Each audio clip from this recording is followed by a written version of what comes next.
다 함께 기도하심으로 2월 26일 수요일 매일 예배 시작하겠습니다.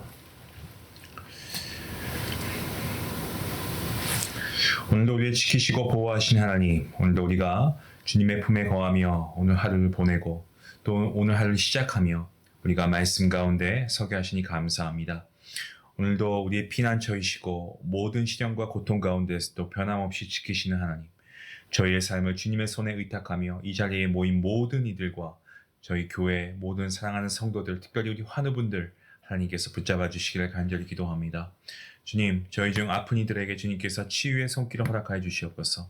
그분들의 고통을 덜어주시고 주님의 거룩한 능력으로 정말 그분들의 몸과 마음이 치유될 수 있기를 간절히 원합니다.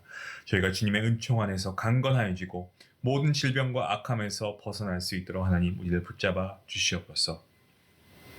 성령 하나님, 오늘도 우리가 드리는 매일 예배를 통하여서 저희 모두가 주님의 인도를 받으며 정말 저희의 삶의 모든 영역 가운데 주님의 은혜와 평강을 경험할 수 있도록 이끌어 주옵소서. 저희의 기도와 찬양이 정말 주님께 닿게 하시고 주님의 뜻이 우리의 삶 가운데 이루어지기를 원합니다. 주님, 우리의 간구를 들으시고 이 모든 것을 주님의 영광을 위하여 사용할 수 있는 우리가 될 수 있기를 간절히 소원합니다. 저희가 항상 주님의 거룩하신 뜻 안에 살고 우리가 주님의 사랑을 증거하는 증인된 삶을 살아갈 수 있도록 인도하여 주시옵소서. 감사하며 예수님의 이름으로 기도하옵나이다. 아멘. 찬송가 195장 함께 하시겠습니다.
오늘 말씀은 요한복음 16장입니다. 1절부터 15절까지의 말씀인데요. 우리가 늘 함께 해왔던 것처럼 말씀을 함께 읽도록 하겠습니다. 1절 말씀부터 함께 봅니다. 내가 이것을 너희에게 이름은 너희로 실족하지 않게 하려 함이니 사람들이 너희를 출교할 뿐 아니라 때가 이르면 무릇 너희를 죽이는 자가 생각하기를 이것이 하나님을 섬기는 일이라 하리라. 그들이 이러한 일을 할 것은 아버지와 나를 알지 못함이라.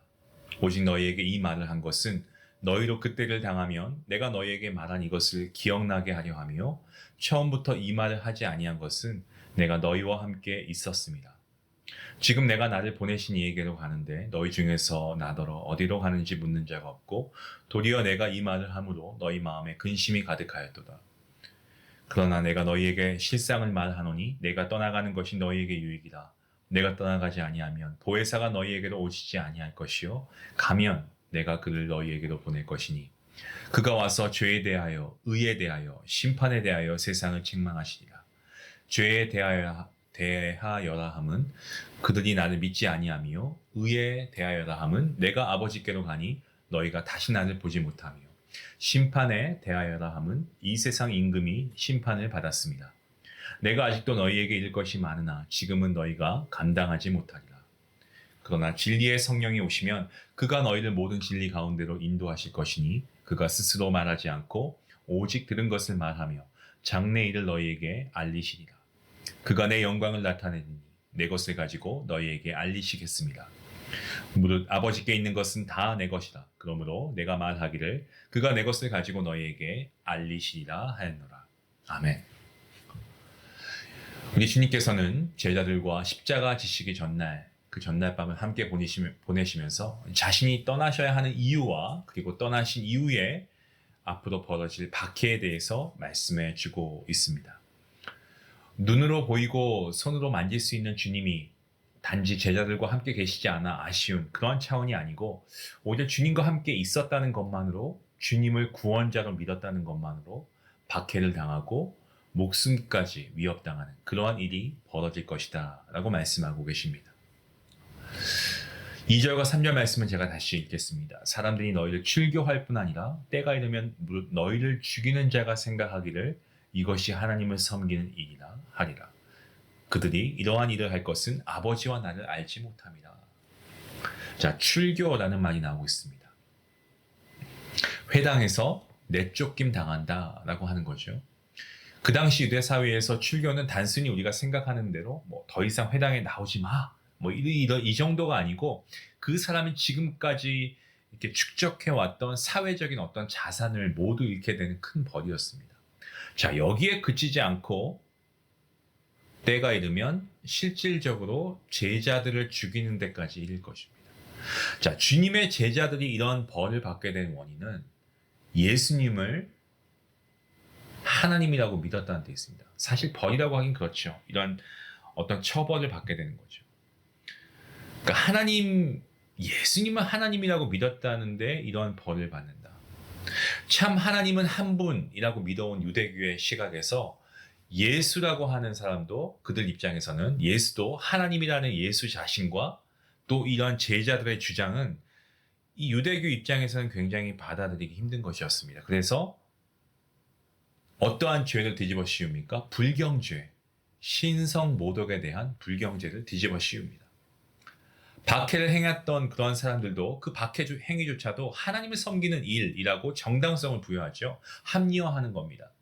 주님을 죽인 사람들로부터가 그랬습니다. 어떻습니까? 가야바를 비롯한 대제사장들, 예수님에게 뒤집어 씌운 그 죄목이 무엇입니까? 하나님의 이름을 참남하게 불렀다. 신성을 모독했다. 그 모독죄를 씌워서 예수님을 십자가에 못 박게 하지 않습니까? 주님께서 제자들도 이러한 상황에 직면하게 될 것이라고 미리 말씀해 주시는 이유는 하나님의 이름을 빙자해서 일어나고 있는 박해에 믿음을 잃지 말고 하나님을 바라보는 그 굳은 심지가 흔들려서는 안 된다는 거죠. 그 목적에서 그렇게 하신 겁니다. 주님께서 이런 미래를 미리 말씀해 주시지 않았던 까닭은 지금까지는 주님께서 함께 계셨지만 이제부터는 이후로는 함께 하실 수 없기 때문에 그렇습니다. 눈에 보이는 주님이 계시지 않으므로 본문 1절 말씀처럼 어려운 상황 속에서도 실족하지 말라라고 말씀해 주고 계시는 거죠. 주님께서 미리 경계해 주시지 않으셨다면 그들은 하나님의 이름으로 자신들에게 주어지는 박해 이것들을 통해서 아마 실족했을 겁니다. 이 세상이 과연 주님의 손에 있는가라면 의심했을 겁니다. 하지만 주님께서 자신의 떠나심을 미리 말씀해 주시고 그들에게 닥칠 박해와 핍박마저도 예언하심으로써 이 제자들은 어떻습니까? 후에 1년의 과정들을 겪으면서 비록 하루하루 매일 고통스러울 수 있지만 이 모든 일련의 과정들이 하나님의 뜻을 이루는 그러한 과정이다라는 것을 인식하게 되었을 겁니다. 제자의 입장에 있어서는 갑자기 떠나신다는 주님의 말씀 그리고 너희의 인생에 크나큰 어려움이 있을 거야 라는 이 말씀을 듣고 사실 근심이 없었다라고 하면 거짓말이겠죠. 근심하지 않을 수가 없었습니다. 부조리가 만연한 세상과의 갈등은요, 이거는 필연이다 라고 하는 주님의 말씀대로 정말 그들은 주님의 말씀을 전하면서 여러 가지 어려움과 핍박을 받았습니다. 이 제자들이 직면했던 원색적인 어떤 핍박과 시련, 우리에게는 없다고는 하지만 우리도 정말 굳은 심지로 말씀을 따르다 보면 여러 갈등을 우리가 직면할 때가 있습니다. 우리의 삶 가운데서 말이죠. 원칙과 소신대로 일을 처리하다가 이익을 편취했던 상급자들로부터 원인 모를 어려움에 시달리기도 하고, 또 외골수도 몰려가지고 안 좋은 평판을 듣기도 하고, 관행을 거부했을 때 모두에게 돌아갈 이익을 거절했을 때도 어려움이 있습니다.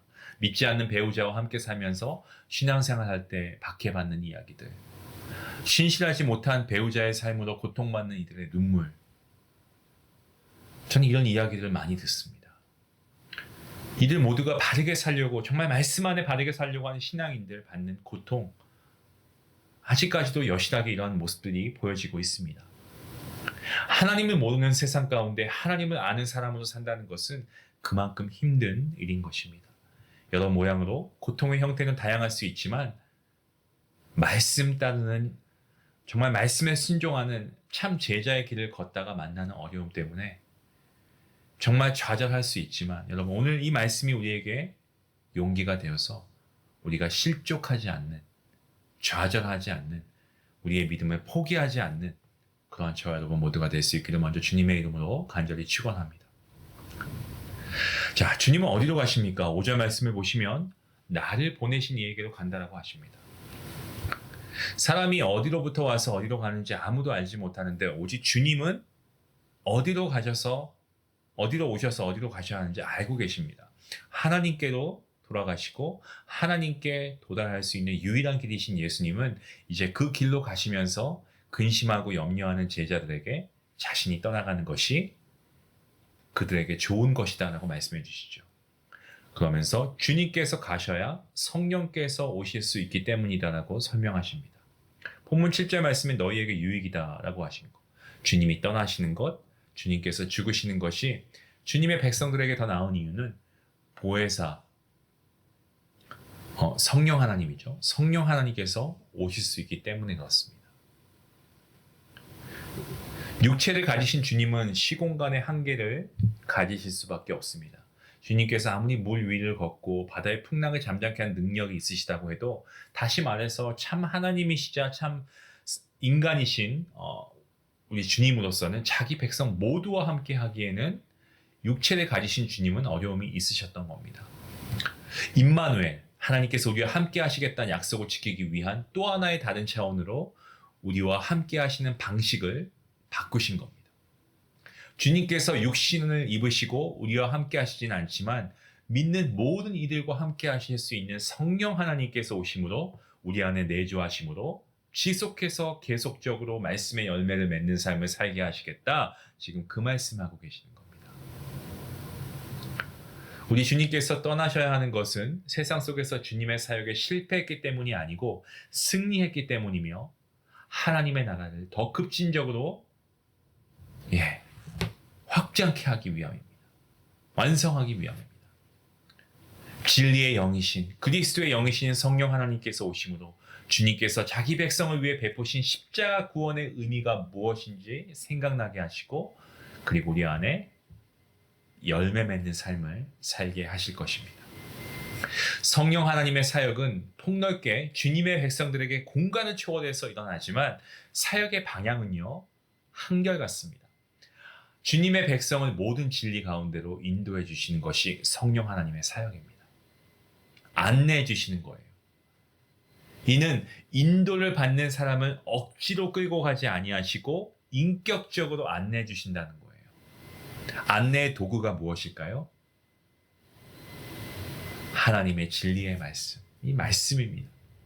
성령 하나님께서는 그 스스로 말씀하시지 않으시고 주님께서 이 땅에 계시면서 제자들에게 하셨던 말씀을 생각나게 하시고 주님의 영광을 나타내시고 궁극적으로 fix our eyes on God, 주님을 바라보게, 우리의 시선이 주님을 바라보게 만드십니다.